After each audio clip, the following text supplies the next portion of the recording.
Hola, ¿qué tal? Muy buen día para todos y todas. Espero que se encuentren muy bien. Con el gusto de cada semana los saluda de nueva cuenta Raúl Ruiz Temis, sumando un video nuevo al Heraldo Psicoanalítico. En esta ocasión, aspiro a platicar con ustedes sobre una figura que fue parte del movimiento psicoanalítico un breve tiempo, que sirvió más como impulso y fuente de debate que como contribuyente activo, aun cuando su participación sí fue lo suficientemente implicativa como para resonar cada vez que se nombra al menos los inicios del psicoanálisis.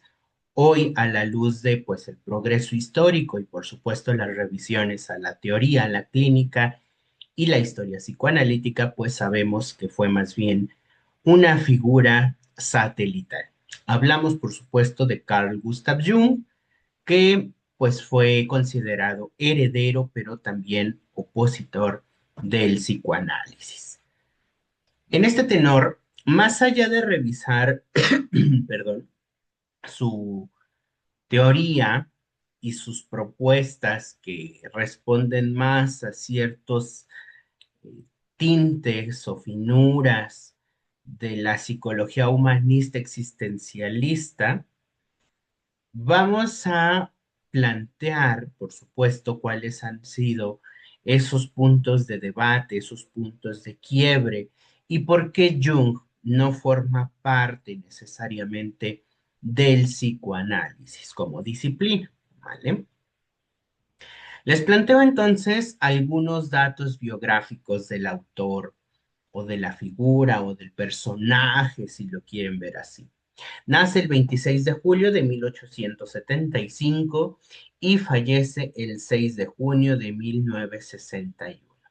Si se dan cuenta, más o menos vivió casi 86 años aproximadamente y por consecuencia, pues tuvo el tiempo suficiente para realizar muchos escritos, muchos libros, múltiples trabajos que dejaron como resultado una obra casi tan extensa como la de Sigmund Freud. Al menos así lo remite Elizabeth Rodinesco en el Diccionario de Psicoanálisis.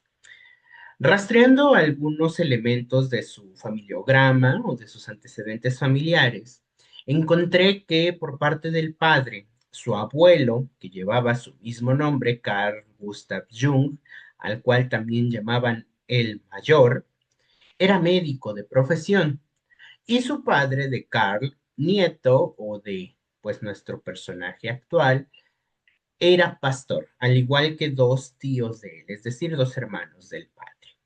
Mientras que de la familia materna, su abuelo era teólogo y tenía 8 tíos que también eran pastores, por lo que, si se dan cuenta, el ambiente, el clima familiar, al menos en esta presentación, pues se percibe altamente religioso. Feist y Roberts, los compiladores, autores más bien de este libro de teorías de la personalidad, hacen un planteamiento sobre cómo describió Jung el año de su muerte a su familia. Y me permito compartirlo con ustedes para que de esta manera encuentren cuáles son, pues también algunos de los antecedentes subjetivos de su teoría.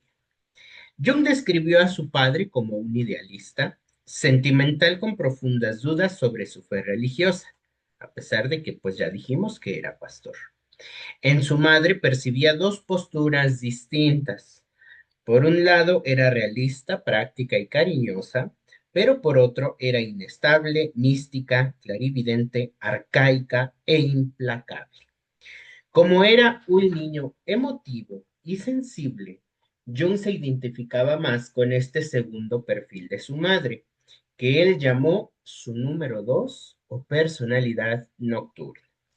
Si se dan cuenta, ahí, si estuviéramos en un proceso de análisis de su biografía, pues de entrada ya nos muestra la escisión de la representación materna, ¿no? Del objeto madre.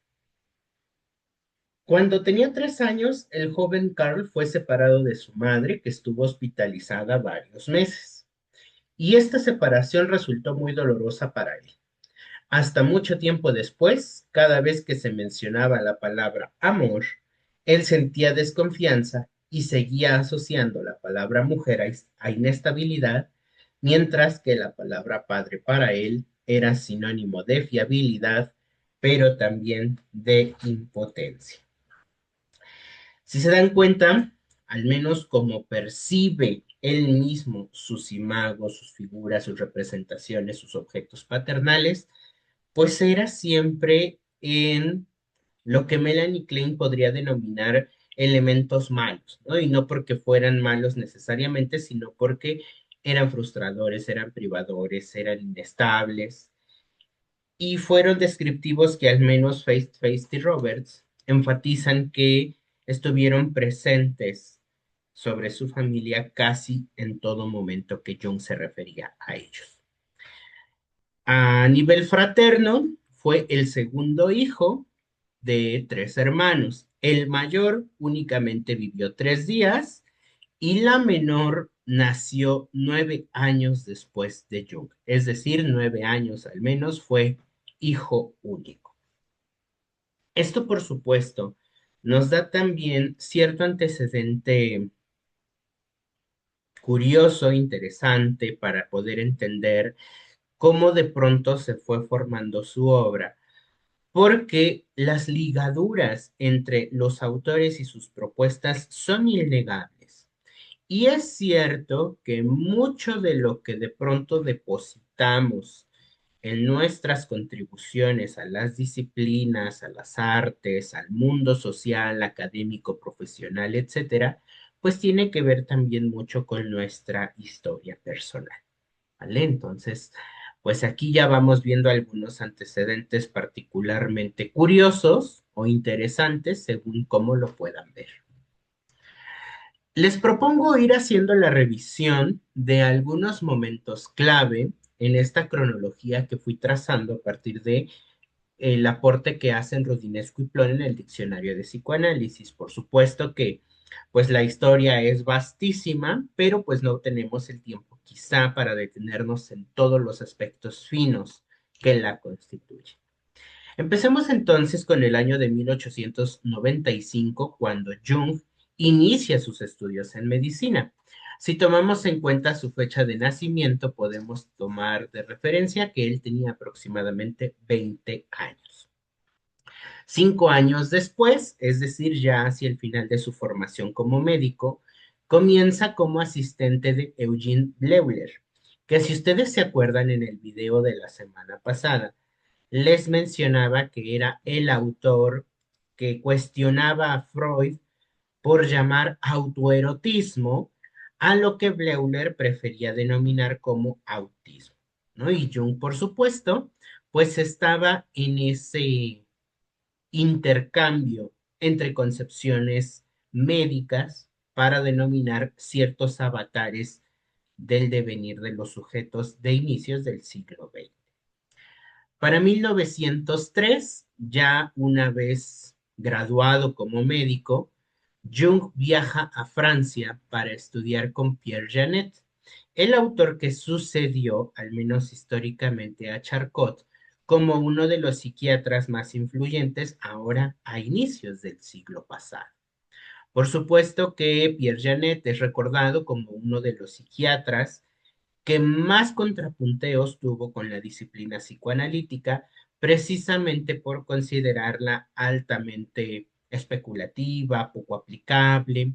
Pero bueno, recordemos que recién estaba en sus inicios, ¿no? Y en los albores de cualquier disciplina siempre puede haber puntos ciegos, puntos críticos susceptibles a un cuestionamiento.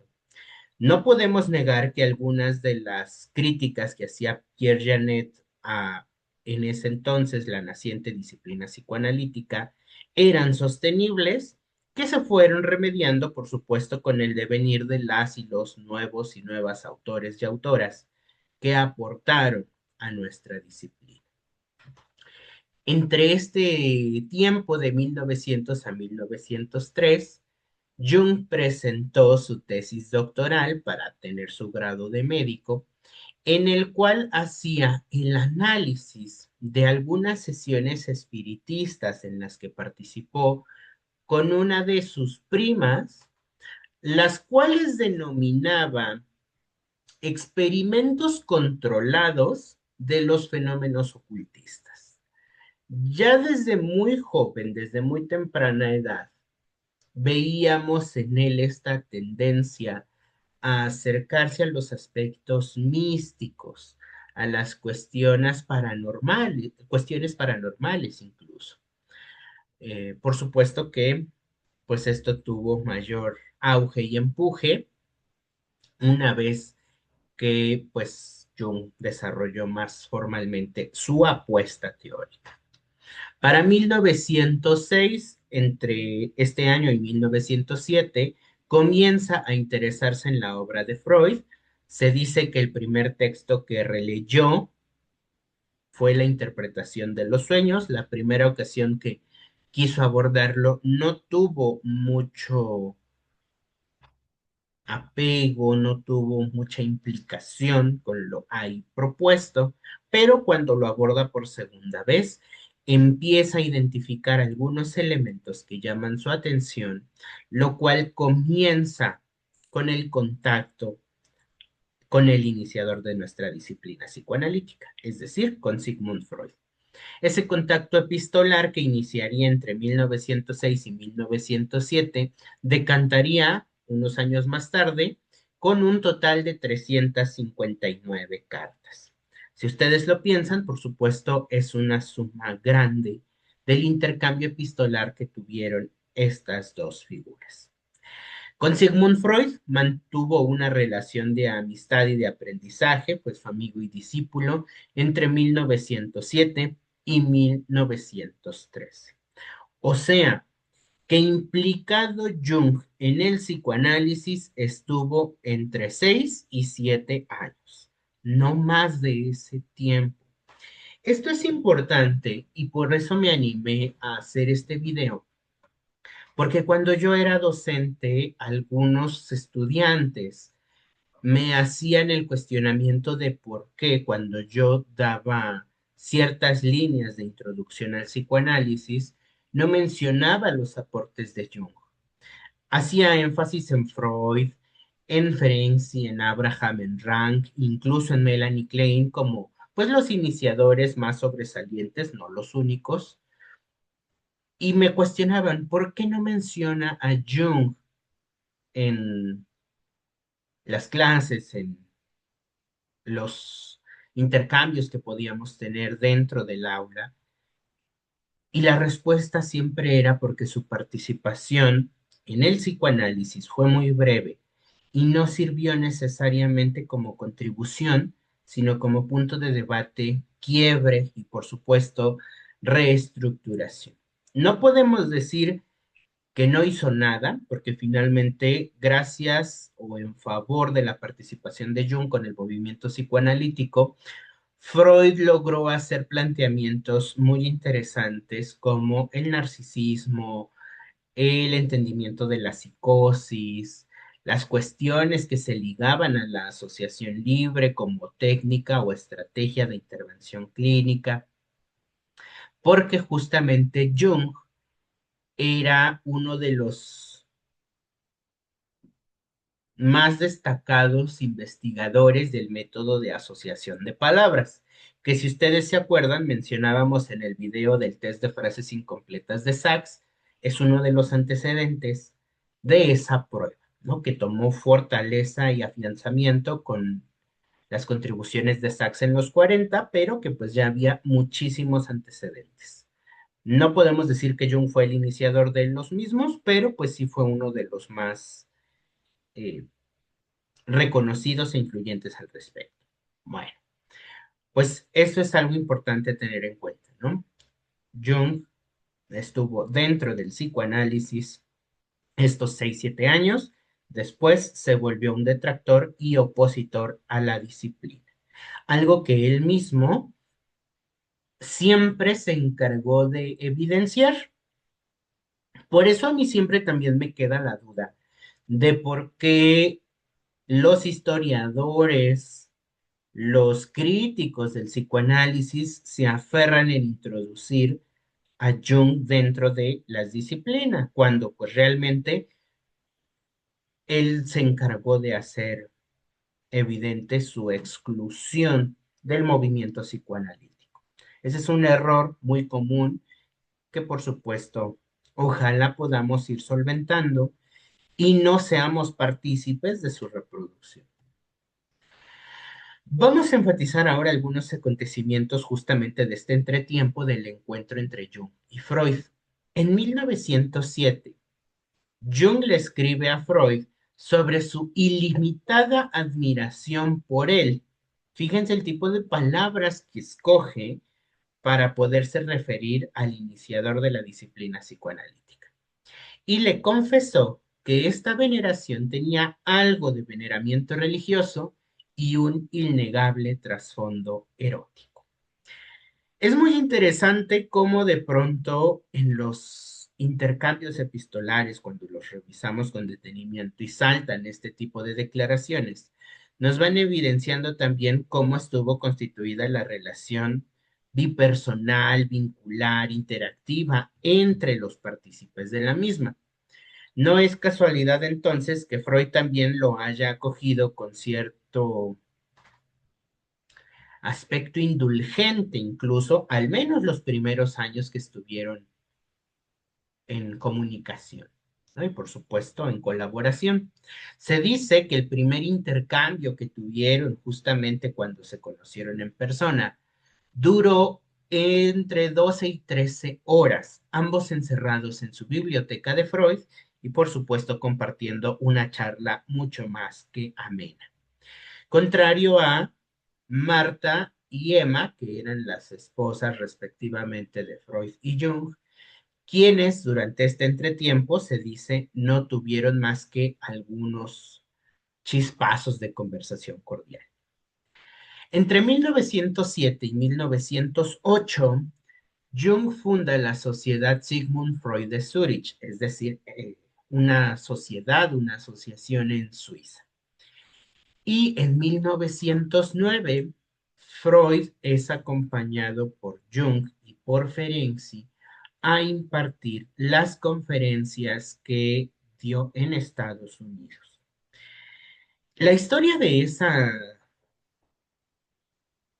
travesía, de ese viaje, es muy interesante también, porque algunos autores dicen, expresan, que justamente fue quizá el inicio del fin.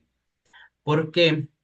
Porque Freud estaba particularmente entusiasmado y no por ir a Estados Unidos a compartir su disciplina naciente.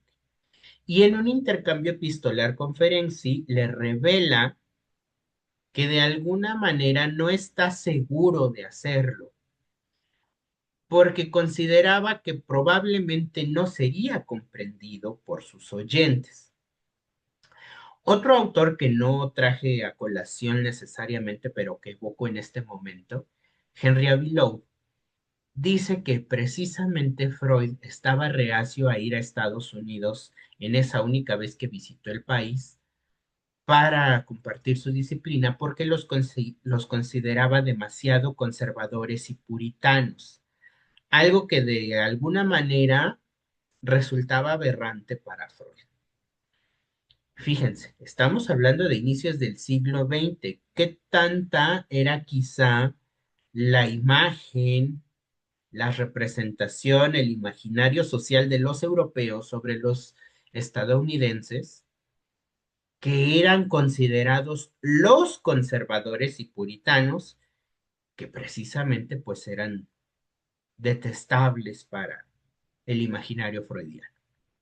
Entonces, bueno, en un intercambio entre Freud y Ferenczi, ellos mismos se van animando, se van, diríamos los mexicanos un poco coloquialmente, echando porras para poderse presentar con las conferencias que iban a dictar, cuando de pronto Jung le informa a Freud que él también había sido invitado y que por lo tanto lo iba a acompañar. Freud no sabía si eso lo emocionaba o lo retenía un poco más a no querer ir a Estados Unidos, se lo comenta a Ferenczi y pues innegablemente ahí sí ya afianza el compromiso para que vayan los tres. Esa experiencia es la que después Lacan tomaría como referente para crear su mitología de la peste, ¿no? Que Freud llevó la peste a Estados Unidos y demás. Bueno, en el trayecto de Europa a Estados Unidos, justamente se dice que uno de los pasatiempos a los que se entregaron Freud y Jung era a interpretarse sus sueños. Y en algún punto, Jung dice haber sido condescendiente con Freud para que le interpretara un sueño donde encontraba dos cráneos en el sótano de su casa, aun cuando el mismo Jung creía que sus interpretaciones no eran atinadas, las de Freud. Y por su parte, Freud se negaba a compartir algunos datos de su subjetividad con Jung por temor a perder su autoridad. Entonces, si se dan cuenta, ya había una cuestión tensional, una diferencia jerárquica imaginaria, si ustedes quieren, pero que también cobra sentido cuando vemos las edades. Por ejemplo, en ese momento Freud oscilaba en los 53 años, mientras que Jung tenía aproximadamente 34 y Ferenczi 36. Considerando el momento epocal, bien podría haber sido hijos, tanto Ferenczi como Jung, del mismo Freud. O quizá Jung un poco más factiblemente que el propio Ferenczi.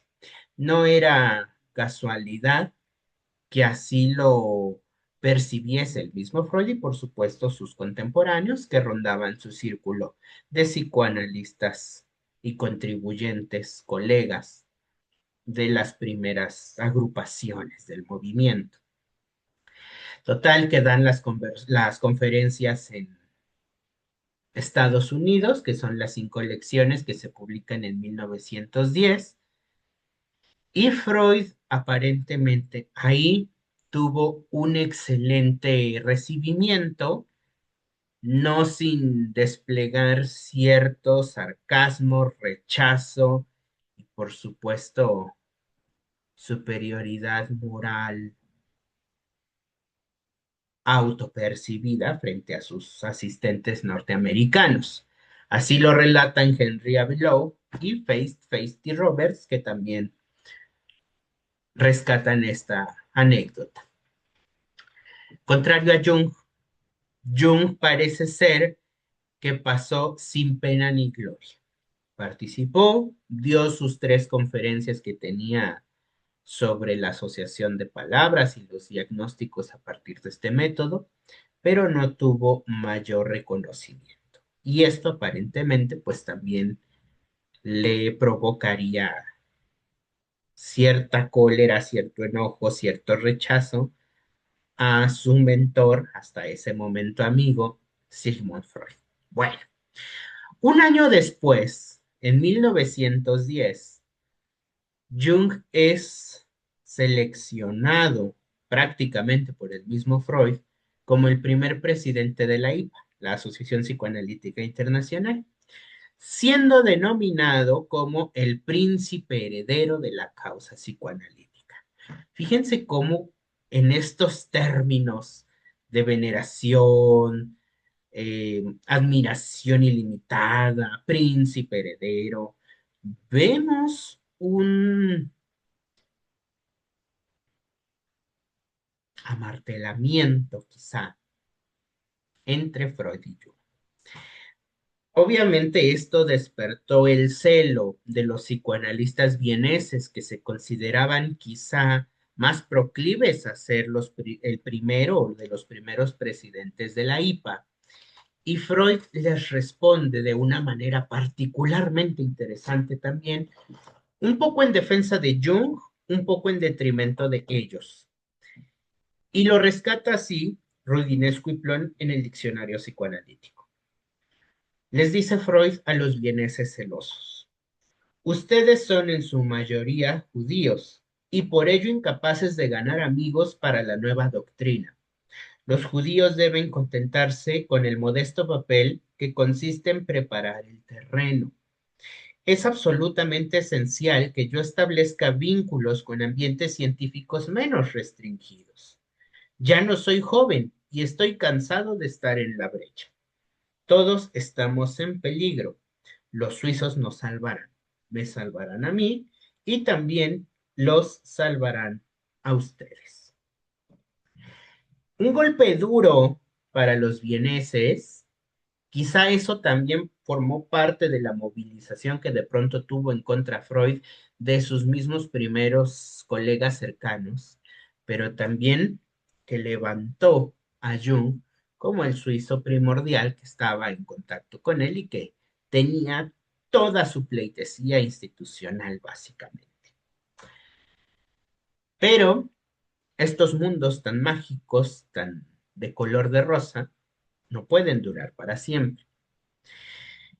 Es cierto, cuando Jung y Freud se conocieron, es decir, en 1907 y hasta 1910, donde ya se rendían una pleitesía increíblemente evidente entre ambos, existían desacuerdos, sobre todo de Jung a Freud en tres aspectos: la sexualidad infantil, el complejo de Edipo y el papel de la libido.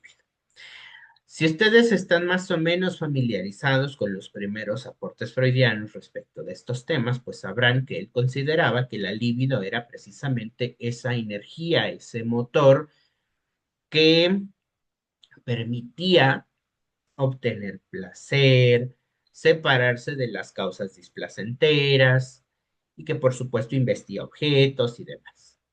Jung creía que la libido era el potencial creativo que tenían las personas para poderse relacionar con el medio social. Justamente algo que siempre intentó Jung con vehemencia era intentar convencer a Freud de desexualizar su teoría, cosa que pues evidentemente no logró porque Freud no consideraba que fuera una teoría erotizada. Que se hablara de sexualidad no quería decir que necesariamente hubiera un componente erótico en todos los procesos que pues intentaba describir teórica y clínicamente. Lo que acercaba a Jung con Freud era precisamente ese atractivo de ser alguien excepcional con el cual él podría medirse. Aquí ya vemos un componente muy fálico, si se dan cuenta. Intentar ver quién tiene las mejores propuestas, quién sobresale más, quién puede más. Y esto en razón de que Jung generalmente es descrito por sus biógrafos como un sujeto que amaba a personajes fuera de lo común, es decir, que fueran de alguna manera excéntricos. Y en ese momento Freud era una de las excentricidades más sobresalientes de inicios del siglo XX, ¿no? En la primera década. Freud, en cambio, vio a Jung como un hijo capaz de reinar sobre la causa psicoanalítica. Y esto tampoco es inocente, porque de los hijos de Freud, salvo Ana, que ella es una hija, nadie se interesó con el ímpetu que tenía su padre por el movimiento psicoanalítico. Y en cambio, cuando llega Jung, que de alguna forma podría tener los años de un hijo, pues fue acogido como tal. De hecho, por ahí también, entre las historias detrás de las biografías de los psicoanalistas, hay quienes dicen que Freud, por supuesto, apoyó a Melanie Klein mucho más que a su propia hija Ana Freud, pero lo hizo de manera encubierta. Otro coloquialismo, lo hizo por debajo del agua. Aun cuando a Ana la incentivaba, de manera pública, digámoslo así, y le brindaba su apoyo cuando la década de los 20, 30 y las controversias iniciales de Anna Freud Klein, por debajo parecía estar más de acuerdo con las propuestas de Melanie. Así que bueno, ahí tenemos también algunos elementos que nos van hablando de las implicaciones subjetivas que pudo tener Freud con Jung. Incluso en esta nominación del heredero de la causa psicoanalítica, lo veía por encima de los aportes que podrían hacer Sándor Ferenczi y Otto Rank, que eran muy, muy cercanos a Sigmund Freud. Sin embargo, Freud en algún punto llegó a sospechar de que Carl Jung tenía un posicionamiento antisemita y que, por supuesto, parte, no sabemos hasta qué medida, de esos conflictos que tenía para con él era debido a su judeidad. Así que bueno, datos interesantes de esta relación amistosa tensional. Viene la época de las oposiciones y por supuesto de las disoluciones de este vínculo paterno-filial, amoroso, venerativo entre estos dos personajes. En 1912 comenzó la fractura entre Sigmund y Carl, principalmente por la publicación de un texto que a Freud no gustó mucho, Transformaciones y símbolos de la libido, acusando por supuesto a Jung de ser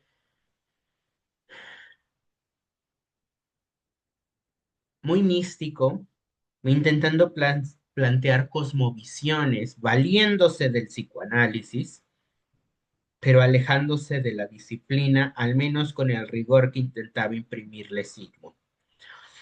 Eso no es un elemento aislado. La historia nos ha venido a mostrar que Freud precisamente tendía a deshacerse de todos aquellos miembros de sus gremios psicoanalíticos que no compartían con él las apuestas y las innovaciones y las premisas teóricas que planteaba. Ya lo mencionábamos en algún otro momento, Víctor Tausk fue parte de ellos. Jung en 1913, fehacientemente, ahora sí ya con mayor ímpetu, intenta convencer a Freud de desexualizar su doctrina en pos, por supuesto, de incorporar una visión mucho más espiritual, mucho más de cosmovisión metafísica, y Freud no estaba de acuerdo. Aquí también hay un acontecimiento que forma parte de las razones subjetivas del distanciamiento. Entre 1912 y 1913, Freud hace un viaje para visitar a, aquí tengo el dato, Ludwig Binswanger, no sé si se pronuncia así, ustedes disculpen, que era precisamente un paciente aquejado por un tumor maligno cancerígeno del cual se estaba recuperando. Pero entre la vivienda de Freud y la vivienda de Ludwig había 50 kilómetros de distancia. En el medio se dice que estaba la residencia de Jung y Jung aspiraba a que de paso lo fuera a ver, lo visitara, cosa que Freud no hizo y Jung lo tomó como un desplante, ¿no? Así lo retratan Rudinesco y Plon. Jung interpretó ese gesto como una ofensa.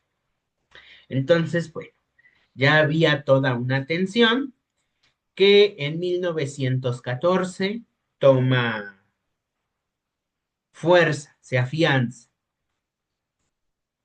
Al empezar a ver Jung que Freud no iba a ceder a sus aportes y a sus concepciones sobre la psique y el devenir subjetivo, renuncia, se separa de su cargo como presidente de la IPA y los junguianos también empiezan a separarse de los freudianos en las sociedades psicoanalíticas. Entre 1914 y 1918, que por supuesto también fue el entretiempo de la Primera Guerra Mundial, Jung vive lo que denomina en su biografía los años oscuros, un periodo de severa crisis y depresión, que de alguna manera después él retrataría fueron también los años de revelación creativa para poder plantear su propia propuesta. Y es entonces cuando emprende la elaboración de su obra, a la cual denominaría psicología analítica, propuesta que tiene como fundamento que la psique no tiene sustrato biológico, contrario a Freud, por ejemplo, tan solo desde el devenir de la noción de pulsión, ¿no? Que era considerada como esta unidad elemental del funcionamiento psíquico, que además era precisamente un concepto frontera entre mente y cuerpo. Jung, a partir de esta propuesta de la psicología analítica, dice que el psiquismo no tiene sustrato biológico, no tiene relación con la biología, sino con algunos aspectos ligados al espiritualismo, lo místico, los símbolos, la trascendencia. Y entonces, en 1919, va a crear su noción tan conocida de arquetipo, es decir, esos elementos constituyentes del inconsciente colectivo, que sería la base de la psique. Si se dan cuenta, ya es una propuesta completamente diferente a la freudiana, donde para Freud la constitución del inconsciente individual son las pulsiones. Jung dice, no, para poder hablar de inconsciente individual, tenemos que hablar primero de un inconsciente colectivo. Y este inconsciente colectivo se forma a partir de los arquetipos.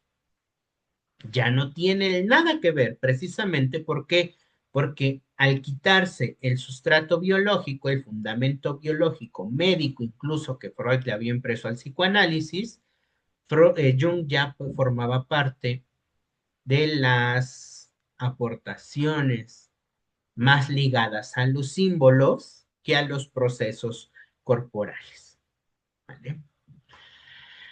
Esto, pues, por supuesto, ya servía como periodo de crítica en los textos freudianos.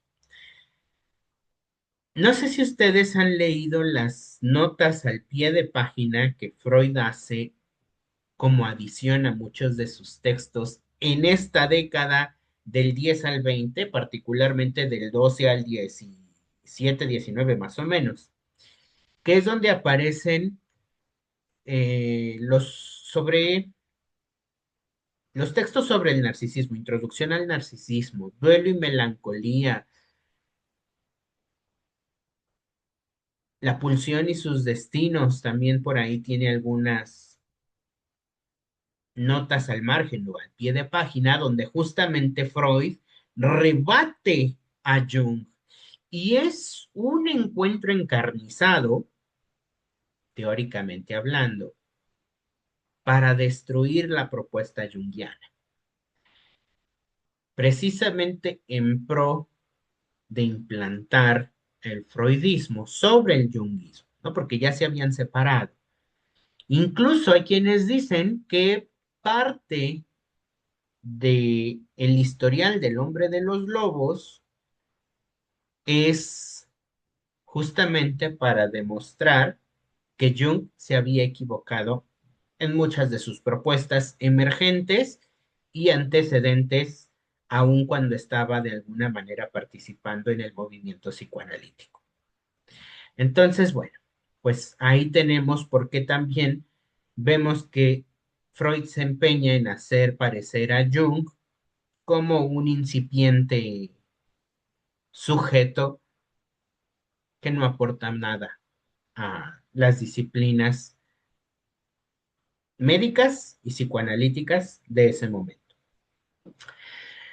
Para 1933, obviamente, pues ya habían pasado 14 años desde que nace la noción del arquetipo, se afianza en el inconsciente colectivo, Jung va dándole fuerza a su propuesta de la psicología analítica. Pasados esos 14 años, Jung asume como presidente de la Sociedad Alemana de Psicoterapia. Y esto, por supuesto, estaba a la luz, en comunión con el partido nazi. Para 1934, un año después, va a proponer que hay una distinción entre el inconsciente ario y el inconsciente judío, siendo el primero con un mayor potencial frente al segundo. Y aquí sus posicionamientos antisemitas quedan plasmados a partir de su texto La situación presente de la psicoterapia. Jung hacía múltiples recorridos en diferentes lugares del mundo, intentando estudiar esto que se concebía como los pueblos primitivos, donde desafortunadamente tal vez con estos planteamientos que hoy podríamos denominar como clasistas o incluso racistas, pues estaba incluido México.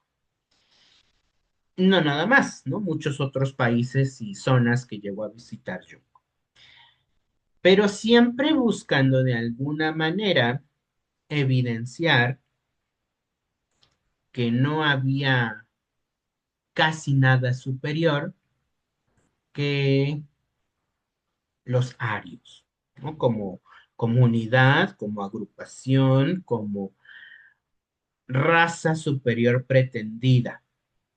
Sabemos que pues este entretiempo también está en los albores de la Segunda Guerra Mundial, que tuvo como fundamento estos posicionamientos. Entonces, Jung, pese a todo, no perdió oportunidad para denostar principal, pero no exclusivamente, al pueblo judío. Tenemos aquí también algunas controversias que rescato sobre todo del aporte de Feisty Roberts sobre la vida de Jung. De entrada, su esposa, Emma Roskenbach, no sé tampoco si así se pronuncia adecuadamente, ustedes disculpen, fue su paciente y discípula, ¿no? Cosa que por supuesto está contravenida porque el dispositivo clínico no, al menos en psicoanálisis, no es conveniente para tratar familiares, amigos que son sujetos cercanos por la pérdida de la neutralidad clínica entendida como abstinencia y para permitir los despliegues transferenciales necesarios. Evidentemente, pues aquí Jung no era precisamente partidario de seguir las reglas psicoanalíticas, mucho menos cuando él implantó su psicología analítica. También otra de las controversias en la vida de Jung es que comenzó una relación íntima con Sabine Spielrein un año después de haberse casado con Emma. Con Emma contrajo nupcias aproximadamente en 1903.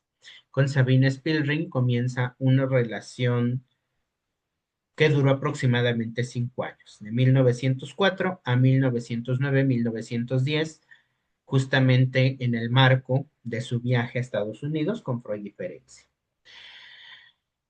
Y una de las también partícipes de su vida extraconyugal fue Tony Wolff, con quien compartió su vida durante 40 años con el conocimiento de su esposa.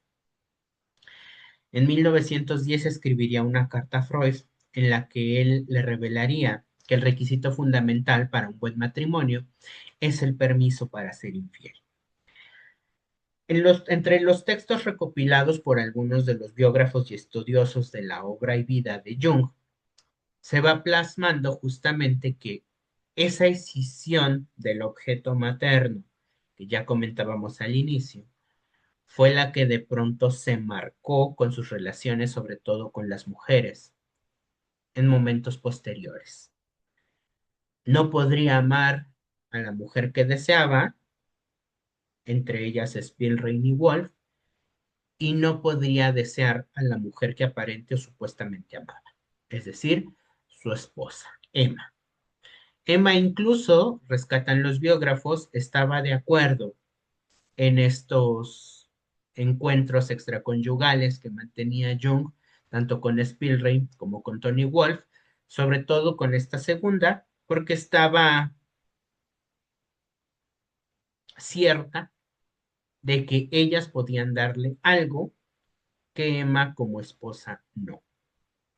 No sabemos hasta qué punto parte de que Emma fuera paciente y discípula de Jung, de alguna forma también estaba alienada a estos deseos particulares junguianos. Evidentemente también sus representaciones sobre la figura paterna, que lo relacionaba sobre todo con los hombres que concebía como una autoridad frente a él, entre ellos Freud, pues estaba replicando lo que ya leíamos al principio. Una imagen confiable, pero impotente. ¿Cómo se relacionaba? Pues por supuesto, ahí está el antecedente. Particularmente su teoría, poco a poco se fue tiñendo más de racismo y judeofobia a partir de esta década de los 30, y sin duda sus afirmaciones antiigualitarias lo fueron llevando a que se convirtiera toda su propuesta en un instrumento de la política de nazificación en la psicoterapia alemana. Es por eso que no podemos tampoco desconocer la parte política de esos marcos teóricos a los cuales nosotros nos vamos ciñendo, nos vamos apegando, nos vamos formando, porque siempre tienen un trasfondo político. Decir que el psicoanalista, el profesional, el psicoterapeuta es apolítico es precisamente cerrar los ojos ante problemáticas que de pronto podríamos estar repitiendo inconsciente o conscientemente, no siendo una menos problemática que la otra, pero sí, por supuesto, con efectos distintos, pero potencialmente perjudiciales para quienes ponen su confianza y su padecimiento, sobre todo, a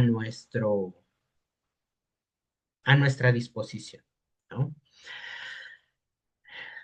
No es que Freud fuera perfecto, por supuesto que no. La premisa aplica para todos y todas las autoras y autores, dentro y fuera del psicoanálisis, a los cuales nosotros busquemos relacionarnos con su propuesta. Saber cuáles son sus antecedentes, sus posicionamientos y sus aportes. Esta imagen que ustedes ven a la derecha proviene de la película Un método peligroso, donde justamente se retrata la relación entre Jung y Sabine Spielrein, pero también de los primeros años de su propuesta, algunas de las relaciones tensionales con Freud y demás.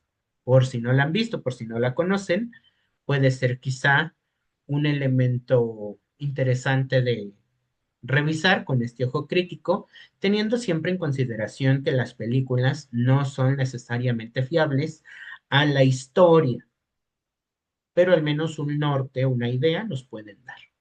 ¿Vale? No es la intención ir haciendo una revisión de sus conceptos teóricos, solamente les presento un breve esbozo de tres elementos clave de la propuesta junguiana que distanciaban de la de Freud. De entrada, los sueños. Si ustedes recuerdan, Freud consideraba que los sueños eran la vía primaria, la vía privilegiada, el acceso regio para llegar al inconsciente.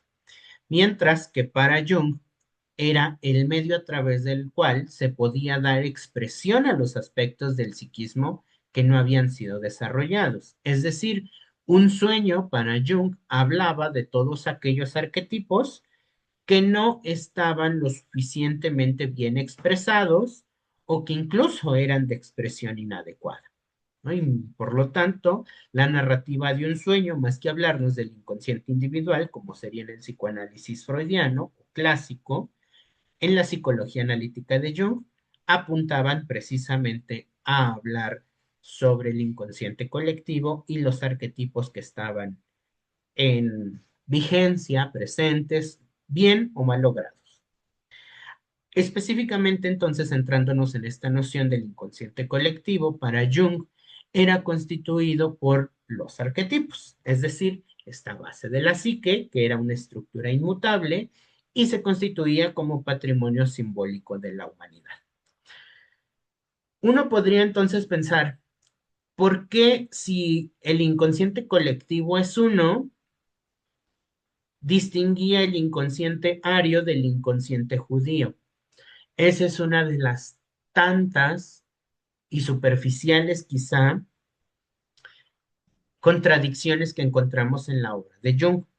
Muchos de sus críticos, historiadores, biógrafos, estudiosos, cuestionan justamente que Jung era muy poco consistente en las propuestas que esbozaba y que el intento por darles de alguna manera cierta lógica tambaleaba cuando se hacía una revisión histórica. No había ni siquiera un debate con sus propias ideas, como de pronto sí podíamos encontrar en la obra de Freud. Este inconsciente colectivo se sostenía en la premisa de que las expresiones de las generaciones precedentes se transfieren a las nuevas generaciones. Es decir, se daban, se entregaban a partir de estos arquetipos que daban fe justamente del inconsciente colectivo. Ojo, en psicoanálisis existe la propuesta del inconsciente familiar, del inconsciente grupal y de las influencias transgeneracionales, pero no desde una perspectiva mística, supersticiosa, mágica, espiritualista, metafísica, como lo propone Jung. La parte del psicoanálisis familiar que estudia todas estas representaciones transgeneracionales tiene que ver con premisas metapsicológicas, no metafísicas, y ligadas a la transmisión, no a la transferencia, no a la herencia, ¿vale?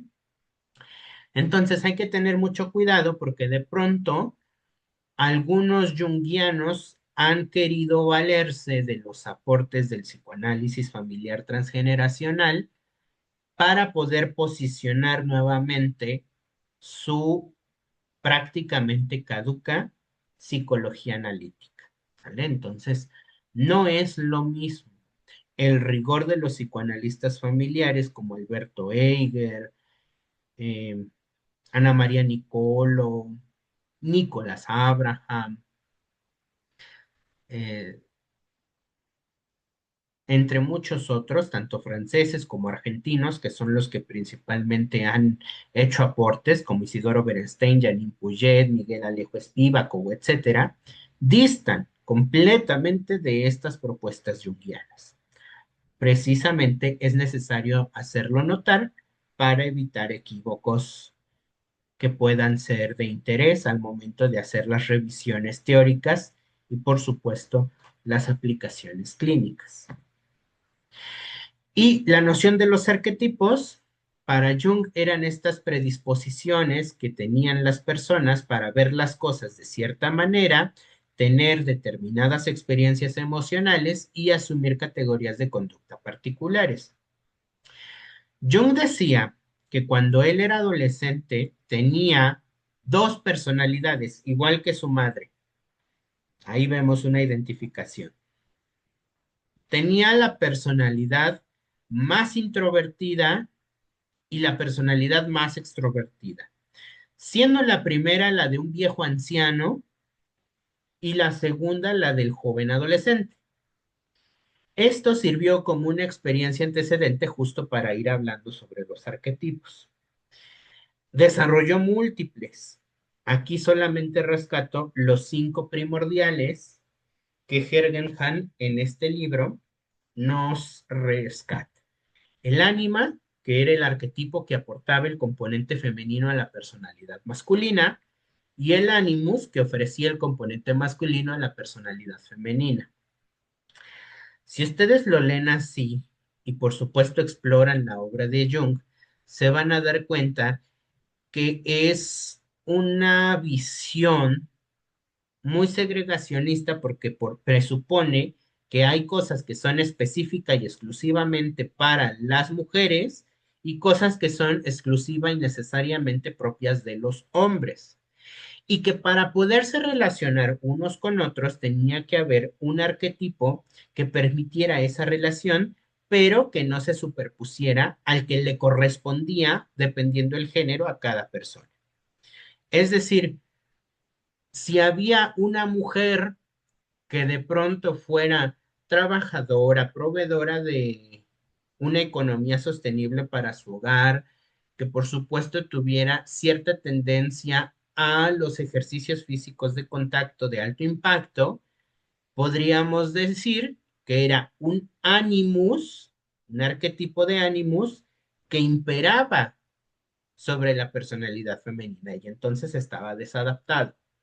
Si teníamos un varón que cuidaba, que protegía, que era amoroso, que por supuesto realizaba labores domésticas, proveía atención y cuidado a su familia extensa, entonces teníamos un arquetipo de ánima que estaba desadaptado sobre el varón. Esas nociones son muy problemáticas, sobre todo hoy en siglo XXI, sobre todo con esta emergencia de los coach, de los acompañantes espirituales que desafortunadamente siguen basándose mucho en Jung y que hablan de estas energías masculinas y energías femeninas. Si se dan cuenta, son términos muy, muy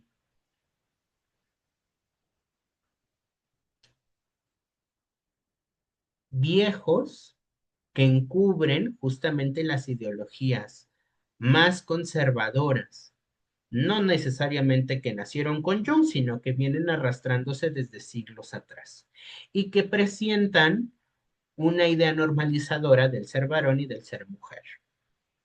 Piensen, por ejemplo, en todos estos motivadores o motivadoras de vida que te dicen cómo debes de actuar o cómo potencializar tu energía femenina o tu energía masculina para ser atractivo o atractiva frente a los otros u otras, según te corresponda. Sigue siendo heteronormante, sigue siendo segregante, sigue siendo discriminatorio, intentando dar argumentos insostenibles a lo que sobre todo puede ser clasista, racista, sexista, etcétera. El tercer arquetipo, la sombra, que es ese arquetipo que heredamos de nuestros antepasados prehumanos, responsable de la tendencia a la moralidad y la agresividad. Se dan cuenta, suena como justificación del por qué de pronto podía tener esta tendencia a las relaciones extraconyugales Jung con otras mujeres, porque aunque ya mencionamos a Toni Wolff y a Sabine Spielrein, no fueron las únicas y por supuesto los biógrafos dicen no fueron pocas. Entonces, la sombra viene a ser como este elemento justificante del por qué de pronto se despliega violencia, se despliegan golpes, se despliegan insultos, como un arquetipo desadaptado, poco ajustado a la realidad. La persona, cuarto arquetipo, que es una máscara, es decir, este arquetipo causa que los individuos solo se presenten en público con una parte de su personalidad, que podríamos decir que tiene cierta relación con lo que en Winnicott denominaríamos como falso self, pero evidentemente Winnicott lo sustenta en un intercambio con el ambiente en el que se rodea el sujeto y no necesariamente como una parte escindida o negativa o distante del sujeto en sí. Y el self como último arquetípico, que es el que ocasiona que los individuos traten de sintetizar los componentes de su personalidad. Y que si lo logran, entonces llegan a lo que Jung denominaba autorrealización. En realidad, estos arquetipos no tienen una utilidad clínica, si se dan cuenta, no son aplicables ni en la psicología ni en psicoanálisis. Pienso que por eso de pronto Jung y su propuesta oscila, rebota entre la disciplina psicológica y la disciplina psicoanalítica, porque para los psicoanalistas existen múltiples aportes de aquellos quienes han dedicado su vida a la clínica y a la teorización de los fenómenos y los acontecimientos subjetivos, sin necesariamente caer en el misticismo, la especulación, el simbolismo y la cosmovisión junguiana, y tampoco responde a las necesidades de la psicología que en los últimos años, las últimas décadas, ha pugnado sobre todo a este paradigma de lo conductual basado en cuestiones replicables, observables, medibles, etcétera. Entonces, del lado del psicoanálisis, Jung mismo se separó y dejó pruebas lo suficientemente fehacientes como para que no se le incluya, porque él mismo renunció al movimiento. Y dentro de la psicología sé, insisto, que solamente dentro de la vertiente humanista existencial se llegan a tomar algunas de sus propuestas, también con cierto recelo y detenimiento, sobre todo con los grandes aportes y necesarias contribuciones que han hecho los movimientos feministas, por ejemplo, o los colectivos LGBT más. Así que Jung es una figura controversial, lo veamos donde lo veamos, problemática, nos posicionemos desde el psicoanálisis o desde la psicología, y por eso hay que tener mucho cuidado cuando intentamos dar cierta constancia, cierta comunicación, cierta socialización de nuestra disciplina, sea psicológica o sea psicoanalítica. En el Heraldo Psicoanalítico, por supuesto, buscamos dar reconocimiento a las y los autores con sus propuestas que han desarrollado y potencializado el alcance de nuestra teoría, de nuestra clínica, de nuestra técnica, pero también tenemos que reconocer a aquellos que de alguna manera estuvieron involucrados y que no necesariamente forman parte del movimiento, ¿sale? Que entre ellos, Jung. No es el único, ¿no? Hay muchos otros más, pero de él particularmente me interesaba hacer la distinción para evitar caer en el mismo error, ya sea que desde la psicología lo intentemos ver como un psicoanalista o que desde el psicoanálisis lo intentemos ver como un psicólogo. En realidad, él fue médico y su propuesta de de la psicología analítica es más, algunos podrían decir, un accidente histórico, otros podrían decir la consecuencia de pues toda una serie de contingencias ambientales, subjetivas, familiares que actuaron sobre Jung. Aquí están las fuentes de consulta: Teorías de la personalidad de Facey Roberts, Introducción a la historia de la psicología de Hergenhan y el Diccionario de Psicoanálisis de Rudinesco. Recuerden que por supuesto nos pueden seguir en el Heraldo Psicoanalítico por Facebook, por Instagram, por YouTube. Se pueden suscribir para que les lleguen las notificaciones de los videos que vamos elaborando. Y si requieren algún tipo de material, algún tipo de contacto más personal, pueden escribirme al correo psiquis.divan@gmail.com. Un poco para mostrarles los libros, voy a dejar de compartir esta diapositiva.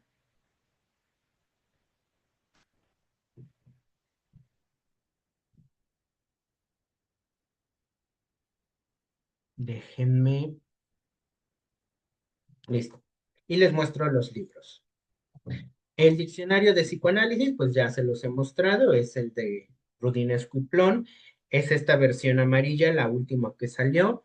Una antes es de color blanco, pero pues contienen la mayoría de los pasajes históricos y subjetivos de los personajes que vamos nombrando. Este es el de Introducción a la Psicología de Hergenhan por la editorial Cengage Learning. está descontinuado, al menos como yo lo he intentado buscar, pero se acercan las ferias del libro en Guadalajara, en Monterrey y en la Ciudad de México en este periodo octubre-noviembre. Y por supuesto, pues ya les dejé la información sobre las fechas exactas en un post tanto en Instagram como en Facebook por si lo quieren buscar.